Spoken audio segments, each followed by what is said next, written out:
بالله من الشیطان الرجیم بسم الله الرحمن الرحیم. په 21/7/2020 باندې شعیب ولد لالګل د خپل ورور قاسم د قتل داویداری د امیر قیصر او نوجوان سکنامیا کې خلاف وکړله.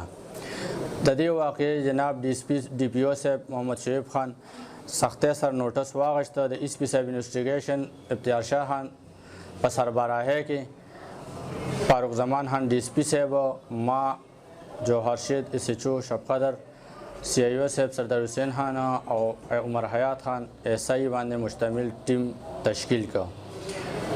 دې ټیم کې انتهایی سینسی حدود تو باندې تفتیش وکړه او ملزمانو تم 5 غنټو کې دنه رسایي حاصل کړه. ملزمان گرفتار شو.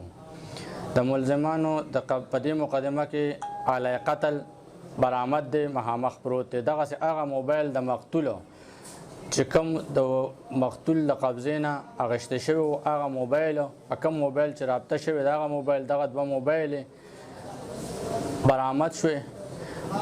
ملزمان مخامخ ولاړ دي او لا قتل پروت دی. منشیات فروشانو خلاف او د منشیاتو خلاف کرک ډاون شروع دی چې په دې کې د بهمنیر ولد انزرګلو سکنه ارانډه د قبضې نه 2200 ګرام چرس، یو بله کاروائی کې د واجد سکنه سمندر هیل علیمزی د قبضې نه 1 کیلو چرس برآمد شوي دي. مال مقدمې پرتې دي. ملزمان شاته ولاړ دي.